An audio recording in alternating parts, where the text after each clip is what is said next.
Selamat malam semuanya, perkenalkan nama saya Geneveva Amara Clarissa Jovente Wibowo dari SMA Pangudul Yogyakarta. Hari ini saya akan mewawancarai seorang psikolog. Untuk Bu Desi bisa perkenalan dulu.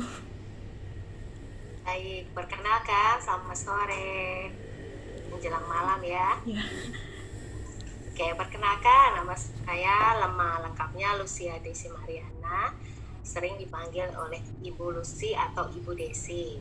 Saya lulusan dari sarjana psikologi, kemudian meneruskan profesi psikolog, akhirnya menjadi psikolog dari Universitas Unika Sugio Pranoto Semarang. ya oke. Ya, ada Jadi, yang oke. oke. Jadi pertanyaan pertama adalah prosesnya Bu Desi untuk mendapatkan pekerjaan Bu Desi saat ini. Itu kayak gimana prosesnya? Prosesnya. Iya. Oke, prosesnya pada awalnya seperti umumnya calon mahasiswa, tentunya Tante melakukan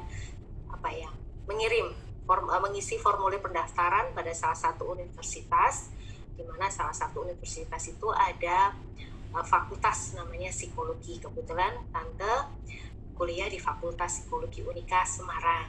Ya, lalu Tante mengirimkan aplikasi, mengisi, kemudian melakukan tes. Tesnya mulai dari tes tertulis, kemudian tes wawancara. Dari situ diketahui diterima atau tidak. Nah, selama proses itu Tante mengikuti perkuliahan.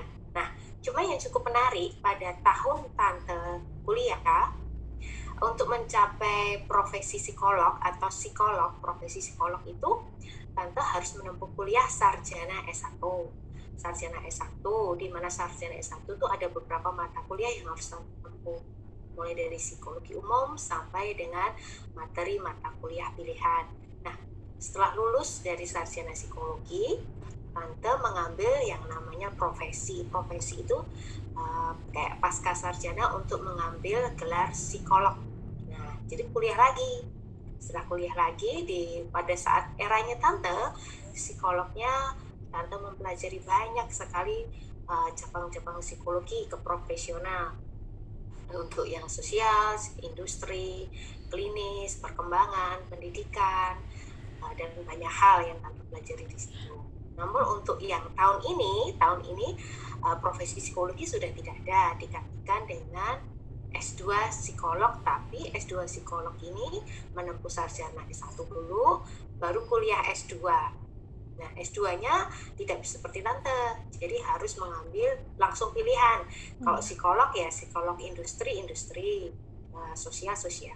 Tapi di era Tante berhak mengampu beberapa bidang ilmu psikolog. Misalnya Tante sekarang buka praktek di klinis dan di industri. Dan Tante juga diperkenankan mengambil psikolog pendidikan di bidang ini. Karena di eranya Tante masuk ke profesi psikolog, bukan magister psikolog khusus. Ya, begitu Oke. Ya. singkatnya. Ya, oke. Jadi pertanyaan berikutnya, usaha apa saja yang dilakukan selama bekerja? Jadi rutinitas kerja gitu. Gimana? Apa ya? Usaha apa saja yang dilakukan selama bekerja? Jadi kayak rutinitas kerjanya tuh gimana? Oke, rutinitas. Oke, ingat ya, karena Tante adalah lulusan profesi psikolog, artinya Tante berhak melakukan uh, praktek. Nah, ada informasi ya, bahwa nanti jikalau kalian mendalami psikolog, mau jadi psikolog untuk eranya Velin, itu Ya. harus S2. Kalau dulu Oke. kan kalau dulu kan profesi, bisa semua cabang. Misalnya Tante sekarang bisa buka praktek di industri dan klinis. Namun nanti di eranya Kailin sudah tidak bisa, harus hanya mengambil satu bidang. Nah, daily activity atau kegiatan rutinitas Tante itu awalnya adalah Tante melakukan pemeriksaan psikologis atas masalah pasien itu kalau klinis, atau klien untuk industri. Jadi Tante menerima banyak hal. Namun sebelum ke situ Tante ingatkan, untuk menjadi psikolog harus punya surat izin praktek. Nah, kebetulan surat izin praktek Tante mengizinkan Tante untuk ini tadi buka pelayanan psikologi. Hari-harinya Tante menerima permasalahan yang menyangkut klinis anak, klinis dewasa, Lalu yang kedua juga mengangkut tentang bagaimana penelusuran minat bakat, terus lalu bagaimana tante mendapatkan permasalahan terkait bidang industri, misalnya promosi, kenaikan jabatan, memeriksa kondisi perusahaan atau organisasi dari sudut pandang psikologis itu bagaimana, seperti itu.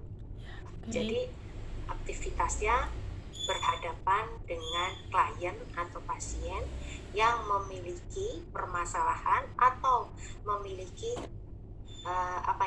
memiliki gangguan-gangguan terkait dengan perilaku. Nah, namun sebelum ke situ kita harus tahu dulu psikologi itu apa.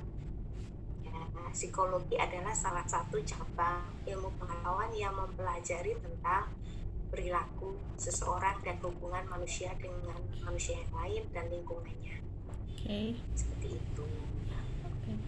Tante kalau boleh singkat kata, ketemu orang, permasalahannya apa, ditemukan permasalahannya apa, kita bersama-sama melakukan rencana-rencana pengembangan diri dan pengembangan kelompok atau organisasi yang tujuannya membuat manusia itu lebih produktif, lebih sejahtera lahir dan batin, dan tentunya lebih sehat mentalnya.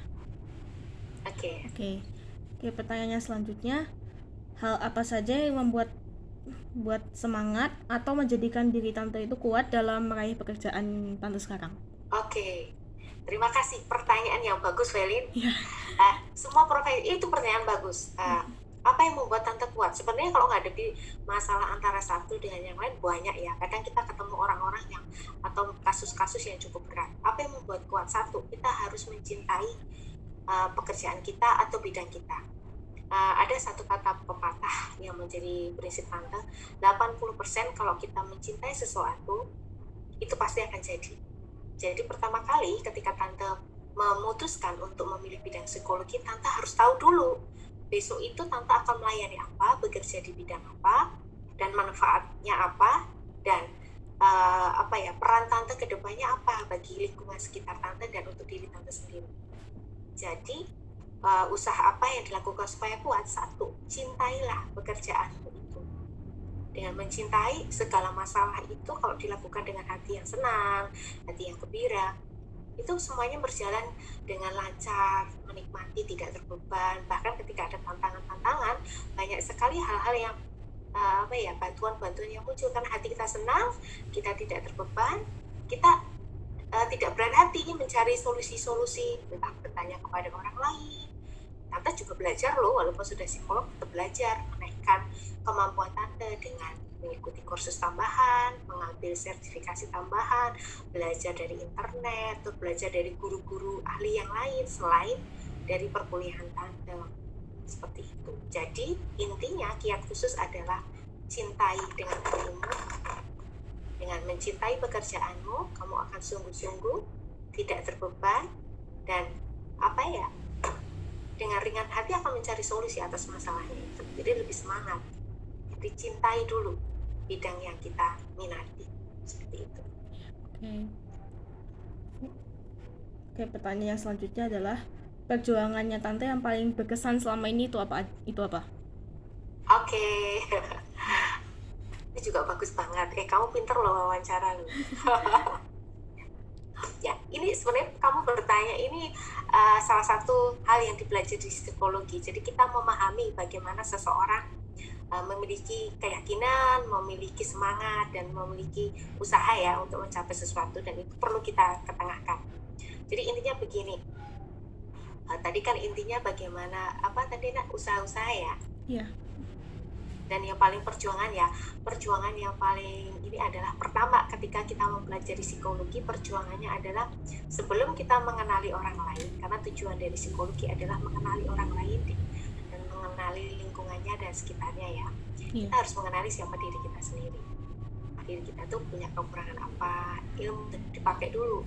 Nah, perjuangan yang pertama atau tantangan pertama adalah ketika tante kuliah. Tante selain belajar tentang teori tentang orang, tante harus mempelajari diri tante itu dari masa kecil tante seperti apa, sampai tujuan hidup tante apa, terus tantangannya tante apa, kelemahan, kelebihan, maunya apa, hambatannya tante apa. tante punya rencana ke depan apa dan bagaimana. Nah, dan godaan-godaan apa itu harus kita ketahui. Jadi mengenali diri kita sendiri itu perjuangan pertama, dan itu tidak gampang karena harus jujur dengan diri sendiri. Lalu yang kedua, setelah dalam pekerjaan kita akan ketemu dengan orang-orang yang punya kepribadian yang berbeda dengan diri kita. Kita harus belajar mengenali perbedaan tentang individu, belajar menghargai dan mencari cara pendekatan-pendekatan apa yang bukan hanya pendekatan pribadi kita, tapi pendekatan yang sesuai dengan kebutuhan orang dan lingkungan organisasi atau perusahaan yang tepat itu apa. Lalu memanajemen tentang mental kita sendiri. Kadang-kala kita sudah lakukan yang terbaik, tapi tidak begitu mudah ketemu orang, menyampaikannya. Kita harus pintar memanajemen emosi kita sendiri, memanajemen stres kita, dan kita harus punya daya juang atau resiliensi. Resiliensi itu sudah jatuh, kita bangun lagi, dan kemampuan kita mau belajar, terbuka terhadap masukan, mau belajar, mencari program-program tambahan seperti itu. Nah, jadi perjuangan yang paling susah adalah mengenali diri kita sendiri dan mengenali orang dan melakukan pendekatan seperti itu. Oke, pertanyaan berikutnya itu tentang dinamika pekerjaan. Yang pertama itu adalah ya, tentang dinamika pekerjaan. Pertanyaan pertama adalah ritme atau pola kerja. Jadi jam masuk sampai pulang kerjanya itu kayak gimana? Oke, jam kerja ya? Iya. Oke, kebetulan dulu karena tante sudah punya surat izin praktik sendiri, jadi tante lebih fleksibel dalam menetapkan jam kerja tante. Selain jadi psikolog, tante adalah ibu rumah tangga. Jadi tante mengatur sendiri jam-jam kerja. Kalau mau office di kantor itu seperti jam kantor, jam 8 sampai jam 4 sore. Tetapi karena tante artinya punya surat izin praktek, tante negosiasikan dengan klien tante atau dengan perusahaan. Kalau biasanya kliennya tante perusahaan, tante layani di antara jam 8 sampai jam 4 sore karena yang bersangkutan pun kerja di jam tersebut. Tapi untuk klien-klien klinis kadangkala mereka sore atau malam seperti praktek dokter. Namun tante mengatur jam dan hari praktek tante, misalnya Senin untuk ini, Selasa untuk industri, sehingga tante bisa membagi waktu sehingga kualitas layanan tante juga jadi lebih maksimal seperti itu. Ya, oke. Terus yang berikutnya, hal yang dilakukan selama bekerja itu apa aja? Jadi hal yang dilakukan selama bekerja itu apa aja? Oke, kalau psikolog itu intinya sama. Yang pertama adalah melakukan penggalian data. Ketika orang datang membawa sesuatu masalah atau butuh bantuan psikologis, pertama kali ya yang dilakukan adalah kita menerima klien apa adanya. Menerima klien, kita melakukan pendekatan dulu. Kalau di psikologi namanya repo atau raport atau pendekatan. Dalam raport itu pun kita sudah dilatih untuk punya keterampilan untuk bagaimana mendekati berbagai tipe kepribadian orang. Nah, pendekatan, yang pertama pendekatan. Lalu yang kedua, kita mencoba mengenali apa permasalahan klien. Itu nanti di psikologi dipelajari bagaimana kita mendiagnosa atau mengidentifikasi masalah.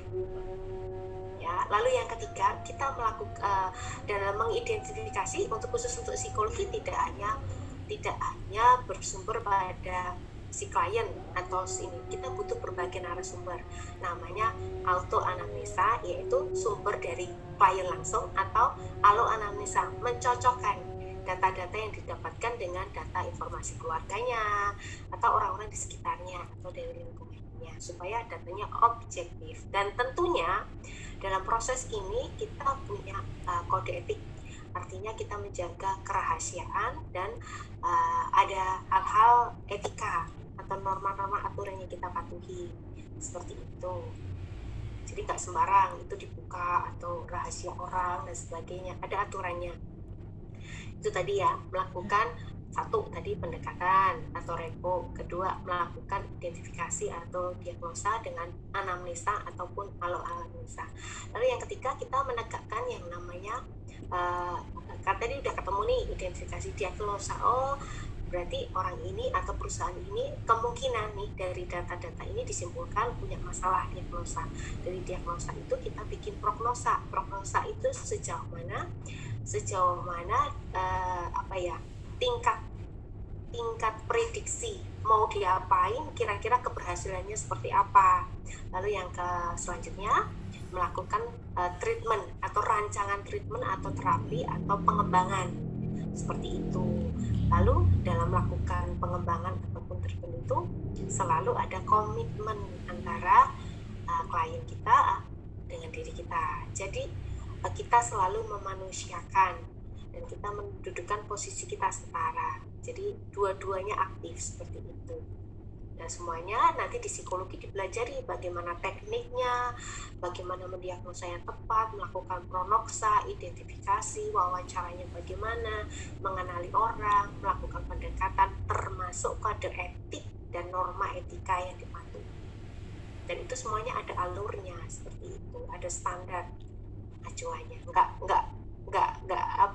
sembarangan gitu. Dan datanya kita diketahui bagaimana mengenali data yang objektif atau tidak seperti itu. Begitu Kak. Termasuk mengkomunikasikan ya Kak ya. Ya. Teknik mengkomunikasi berbicara itu juga diajarkan seperti itu. Oke. Jadi terus pertanyaan selanjutnya adalah relasinya tante sama rekan kerja. Relasi tante dengan rekan kerja. Iya. Oke. Intinya lebih pada profesionalisme kan setiap individu. Jadi ketika menjadi psikolog itu ada sumpah profesi. Kita sumpah profesi artinya menjaga kode etik, aturan dan kerahasiaan demi keselamatan dan kesejahteraan manusia. Artinya walaupun tante punya rekan kerja, selama itu ada rahasia-rahasia antar klien tante nggak boleh sharing itu. Jadi lebih sebatas pada profesionalisme. Itu ada undang-undangnya, ada aturannya, dan ada etikanya seperti itu. Jadi profesionalisme seperti itu. Jadi lebihnya ke profesional aja gitu ya? Ya, artinya profesional sebatas pada hal-hal yang menyangkut pekerjaan, tetapi dalam hubungan relasi ya kita mengutamakan tentang kekeluargaan, komunikasi yang empatik, terus harmonisasi kerjasama. Jadi dalam psikolog itu kadang-kala untuk menangani kasus-kasus tertentu kita butuh bantuan orang, bukan kita sendiri. Seperti tante, contoh ya, tante menghadapi satu klien ini cukup berat, tante kurang mendalami bidang ini, tante mengirim itu kepada rekan kerja, tapi secara profesional, dan orang yang dikirimkan juga berhak ditanyain berkenan nggak pindah psikolog atau kita mau ditangani secara bersama. Artinya segala sesuatu dikomunikasikan. Jadi profesional penuh dengan etika, empatik, dan hubungannya setara seperti itu. Oke. Yang berikutnya adalah kira-kira hal-hal yang ditangani itu ada apa saja gitu? Hal-hal yang ditangani. Oke, hal-hal yang ditangani sekali lagi karena tante lulusan dari profesi psikolog itu biasanya tante menangani bidang-bidang tadi saya katakan pertama kali tentang depresi di sana. Misalnya anak mengalami gangguan dengan masalah penyelesaian diri dengan lingkungannya, ada masalah di keluarganya, masalah kepribadian, masalah gangguan emosi, gangguan belajar, terus mengenali diri atau depresi. Kalau bidang industri mengenai peningkatan produktivitas individu, misalnya ada pegawai yang mau naik jabatan, dipromosikan, atau ada pegawai baru yang mau masuk, itu kira-kira pantas nggak dia di posisi tertentu, atau diterima, atau namanya seleksi atau rekrutmen. Jadi karyawan baru yang mau masuk, tante diminta untuk menilai apakah orang ini direkomendasikan, diterima atau tidak, atau sebaliknya tidak diterima. Ya, lalu peningkatan produktivitas kelompok seperti itu. Di bidang pendidikan tentu juga ngajar, misalnya ke sekolah-sekolah mengenai motivasi, kesehatan mental, bagaimana mengelola emosi dan segala sesuatu hal. Itu bidang pendidikan. Terus penelusuran minat bakat, apakah seseorang itu punya bakat di bidang IPA, IPS, atau mau ke pendidikan tinggi, misalnya perguruan tinggi seperti itu. Banyak hal kalau profesi psikolog, tapi untuk yang adik-adik kelas tante seperti Velin kalau mau masuk psikolog besok S2-nya langsung fokus, misalnya Velin mau di industri ya industri aja, nggak bisa seperti tante. Kalau mau di pendidikan ya di pendidikan saja, di klinis saja, seperti itu. Jadi permasalahannya sesuai dengan bidang yang dulu tante pelajari, seperti itu. Oke. Nah, yang berikutnya itu tantangannya tante dalam bekerja itu ada apa aja tantangannya? Tantangannya Ya. banyak. Tantangannya banyak banget. Tapi yang paling besar adalah kita menghadapi manusia. Manusia itu tidak sama dalam merespon masalah. Contoh nih, ada si A, ada anak A. Anak A ketika punya masalah dia menangis. Ada anak B yang sama-sama punya masalah gitu, ada yang marah. Ada anak C yang punya masalah lari dari rumah. Atau masalah D, gabungan tuh. Ada yang nggak ngomong, nggak apa, tiba-tiba marah dan menangis. Atau ada, ya seperti itu, karena manusia itu berbeda-beda. Jadi tantangannya adalah bagaimana kita bisa mengenali dan melakukan pendekatan-pendekatan sesuai dengan karakter kepribadian orang itu tanpa memaksa orang itu untuk mau terbuka atau dipaksa gitu ya. Jadi bagaimana melakukan pendekatan yang halus, empatik, semua orang itu nyaman, orang itu merasa aman untuk terbuka menceritakan masalahnya dan mau termotivasi untuk berubah dengan pendekatan yang disesuaikan dengan kepribadian orang itu. Itu tantangannya dan gak gampang. Misalnya nih, hari ini nih tante punya masalah, ada anak punya gangguan belajar. Hari ini dia tipenya adalah tipe orang yang kalau gangguan belajar gampang menangis. Hari ini tante lakukan pendekatan bagaimana membuat dia itu lebih tidak cengeng, bagaimana besoknya ketemu orang yang marah-marah kan beda lagi. Nah, seperti itu. Tetapi segala sesuatu itu mudah diatasi ketika kita mencintai pekerjaan itu, dan di ilmu psikologi dipelajari itu. Asalkan semangat dan bersukacita untuk belajar hal-hal yang banyak yang penuh kompleksitas itu. Jadi bisa semuanya. Oke, yang berikutnya, hal yang perlu disiapkan dalam bekerja itu apa aja? Oke, sorry Kak, ulangi lagi. Hal yang perlu disiapkan dalam bekerja itu apa aja? Dipersiapkan. Iya. Oke. Satu, karena kita menghadapi orang atau menghadapi masalah ya, mungkin profesi lain di bidang profesi lain sama ya. Intinya satu, kita siapkan. Jadi sebelum tante praktek itu tante bikin schedule tante mau janji ketemu dengan siapa, kasusnya apa, mau dibawa apa, tante pelajari dulu sebelumnya, seperti itu.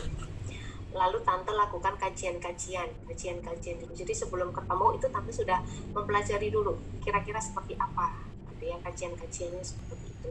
Lalu pada saat hari H ketika ketemu, satu, kita ya jaga stamina, fokus, konsentrasi, pastikan kita memanajemen waktu dengan baik, memanajemen diri, persiapkan konsentrasi kita. Terus kan kalau mendengarkan orang itu kan butuh fokus nih ya, kesehatan kita perlu kita perhatikan, seperti itu. Manajemen waktu, cara ngomong kita kayak apa. Terus kita sudah tahu nih kajian-kajiannya sebelumnya itu kita sampaikan apa gitu ya. Jadi lebih pada persiapan, dan sebelum membuka segala sesuatu siapkan hati, pikiran, dan niatkan kita pada Tuhan.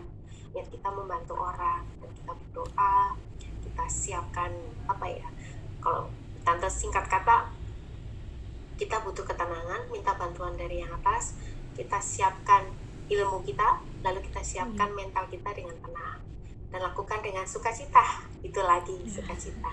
Jadi tidak usah merasa terbeban. Jadi dengan senang hati ketika ada kesulitan kita sampaikan saja, oh butuh waktu, butuh ini, seperti itu. Jadi jangan terbeban. Berarti intinya juga jangan deg-degan atau takut-takut gitu. Ya, pada awalnya awalnya kita mulai praktek ya, awalnya merupakan dulu waktu Tante lulus kuliah. Nah, uniknya di dalam profesi psikologi itu dilatih. Jadi nanti sebelum kalian lulus, nanti kalau ambil psikologi itu, dulu Tante waktu di profesi ada mata kuliah dan praktek. Nah, dari praktek itu kita terlatih, ada kayak praktikum.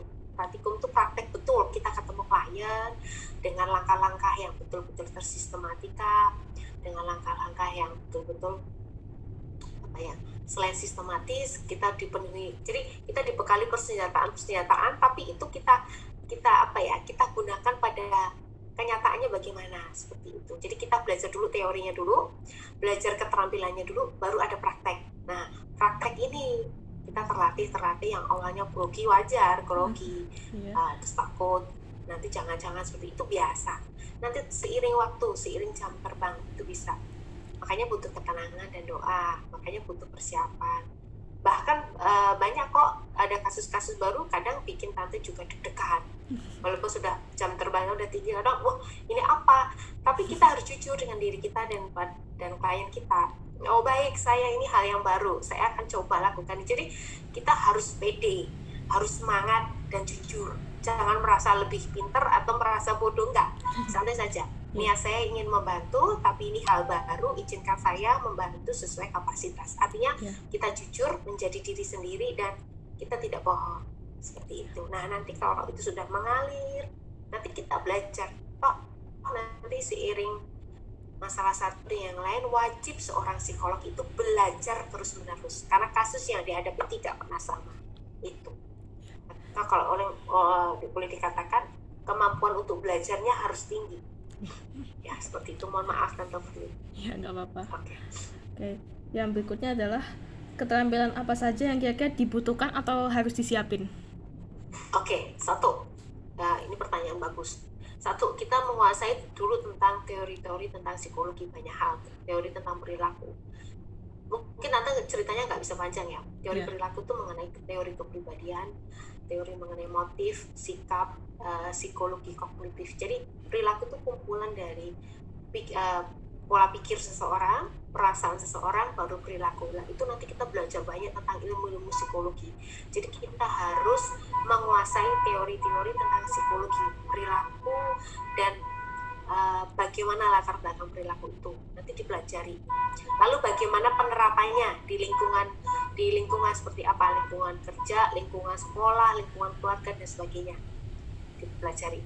Lalu yang kedua, apa yang dipelajari? Kemampuan apa yang dipelajari? Kemampuan empatik. Kalau psikolognya nggak bisa empatik sama orang, juga nggak bisa mendekati orang, ataupun itu. Lalu keterampilan komunikasi, tadi ya, satu empatik, yang kedua interpersonal, harus hangat, harus suka, punya minat untuk menjalin relasi dengan orang lain, punya pikiran positif ya.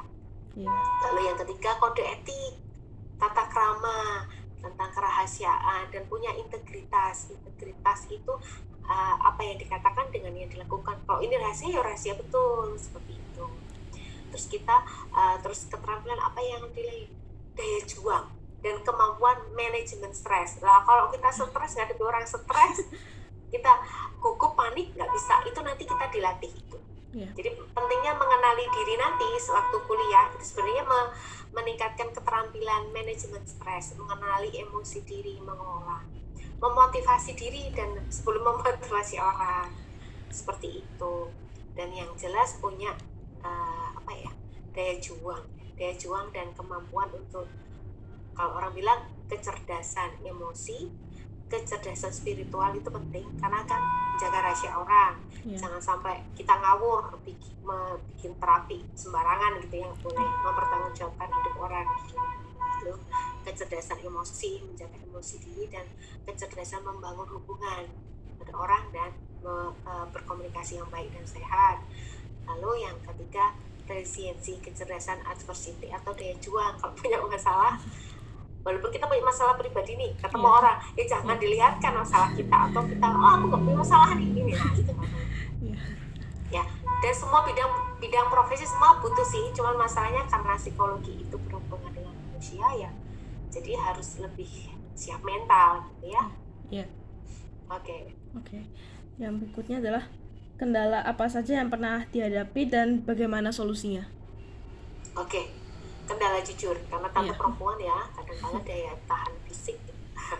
Jadi tante itu bisa, kalau untuk kasus-kasus berat itu tante hanya bisa, misalnya kasus anak orang depresi itu sehari itu tante hanya bisa nangani 3, 2, karena satu wawancara bisa panjang, bisa berjam-jam. Untuk membuka diri seseorang itu nggak gampang. Nah, tantangannya adalah kita butuh stamina. Kadang-kala kita punya stamina itu fisik ya, artinya Iya. kita mendengarkan orang, Heeh. terus ketemu orang. Kemampuan mendengar itu susah ya, kadang berjam-jam itu kita butuh mental. Lalu yang kedua, apa tadi, tantangan ya? Iya. Apa? Kendala sama solusinya? Kendala ya. Iya. Kendalanya adalah waktu. Kadang-kala klien tuh kalau punya masalah, kalau untuk kasus-kasus klinis itu kan kadang nggak lihat tuh kondisi kita istirahat pun kita harus bantu kayak gitu. Iya. Ya kendalanya sih lebih banyak ke waktu ya. Tuh, karena kasusnya agak berat nanti tante harus siap ya anytime seperti itu. Lalu kendala yang kedua, selain waktu, apa ya, itu tadi ya, jaga fisik tadi ya kendalanya. Tapi itu nanti lama-lama bisa terlatih kok, kan awalnya untuk kendalanya kalau klien baru biasanya emosinya kan nggak tertata, motifnya cenderung mereka pengennya langsung ketemu gini gitu ya. Tapi nanti kalau udah pertemuan kedua, ketiga kan sudah bisa diarahkan, sudah ada komitmen bareng secara emosi. Jadi kendala-kendala yang tante sampaikan di awal karena waktu, jadi bisa dinegosiasikan bahwa oh kalau ketemuan jam segini, karena emosinya kan sudah turun, masalahnya sudah lebih baik, jadi diajak untuk berpikir lebih jernih, enak. Jadi kendalanya saat menghadapi klien-klien pertama yang kebutuhannya pengen segera dilayani, kadang nggak lihat waktu, nggak lihat kondisi kita, yang pengennya cepat selesai gitu ya. Itu kendalanya. Jadi kita ketemu orang yang punya keinginan yang tidak tertahankan gitu. Iya. Kita. Jadi kendalanya mungkin di waktu gitu ya, waktu atau fisik gitu, lebih mengarah ke situ. Iya, betul. Itu untuk klien baru ya, tapi kalau sudah pertemuan kedua, ketiga kan sudah lebih bisa, kendala itu bukan menjadi kendala lagi karena bisa dikomunikasikan. Ya, oke. Oke, yang berikutnya ini udah agak terakhir.